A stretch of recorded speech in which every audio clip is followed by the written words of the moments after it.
I'm with Paul Harris, Executive Director, Customer Experience at Curo.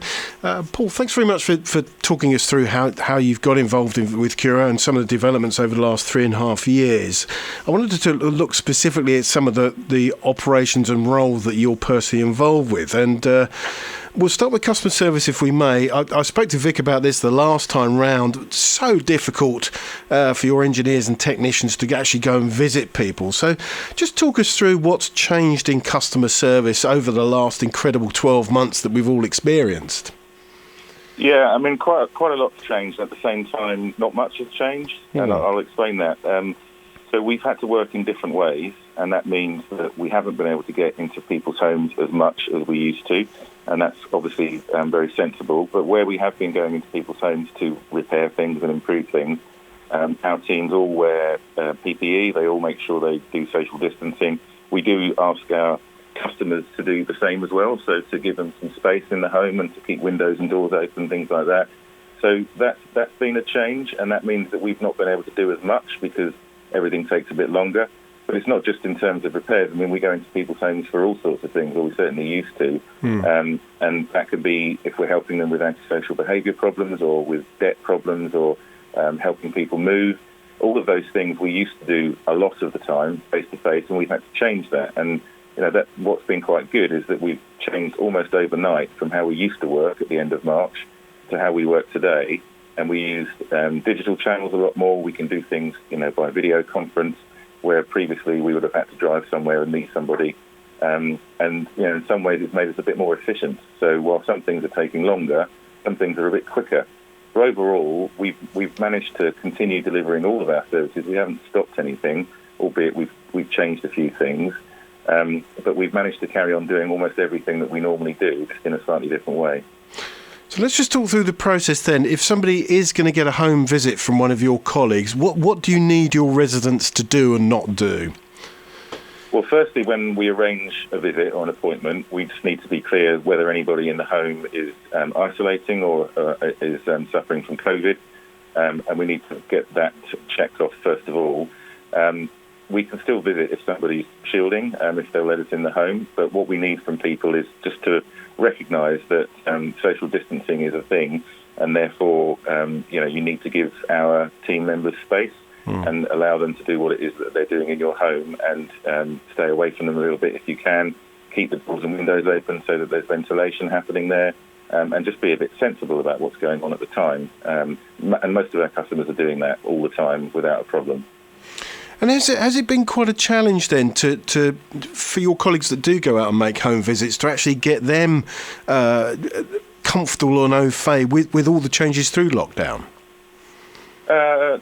Certainly not now because they're used to it. I think maybe to start with it was a little bit more confusing to people, but we've spent a lot of time with all of our colleagues explaining how they need to behave and what sort of things they can do and what sort of things they can't do.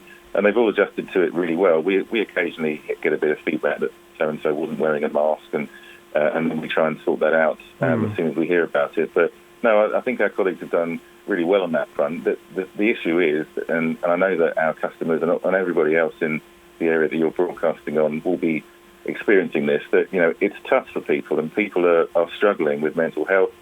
Some people are getting quite depressed, they're lonely, they're isolated, and that's the same for some of our colleagues too. We've got people working at Curo who, are really struggling to cope with having the kids at home and having to work and having to do other things at the same time, just like many of your listeners will be. So, we're having to deal with that too. I think the well-being of our colleagues is our biggest issue, and we're trying to do everything we can to maintain that so that we can still deliver our services. That's an interesting point, that, isn't it? That we're all in the same boat in this respect, Paul. I'm very fortunate. I live with somebody, so I've got a partner there all the time. But as you say, it's not just your clients that that are in these situations. It's your colleagues as well. It is, yeah. I mean, we're all in this together, and just because somebody needs something doing to their house, we might not be able to do it as fast as we used to be able to do because we might have a few colleagues who are shielding themselves or who are off sick or whatever it might be. So we're trying to maintain that level of service, but also being sensitive to the fact that there's 600 people working at Curo, and all of them are having some kind of difficulty through this period of time, whether it's because of the kids or because of they live on their own or whatever it might be, and we're trying to help them too so that they can still deliver that service. But, I think most of our customers recognise that. Interesting. I want to go back. You mentioned about the change in processes as well, and how everything's been triggered on that over the last 12 months or so, give or take. I wasn't a big fan of seeing my mug on a screen, but such as circumstances, we're all pretty used to it now. Do you think a lot of the changes that have been kind of enforced on us all as a society, what will stay in place for Curo now? Some of them definitely will, and I think it will be different for different services and different teams, and how different customers want us to work with them. But absolutely, I think one of the obvious things we found is that, particularly for the managers and the people who don't go out into people's homes as much, whereas previously they would have been sat in the same office staring at a screen and occasionally going off to a meeting room, they can do that from home.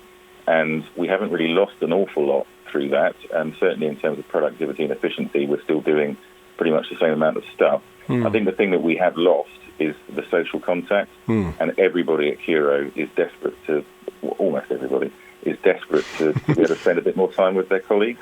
Yeah. And we're losing some of the connection across our teams and trying to find clever ways to keep that going in these weird times. So I know that once things change, and whether that's on June the 21st or later, if it's possible to do more later in the summer, then I think we'll be seeing a lot more people coming into our office spaces, mainly just to connect with others.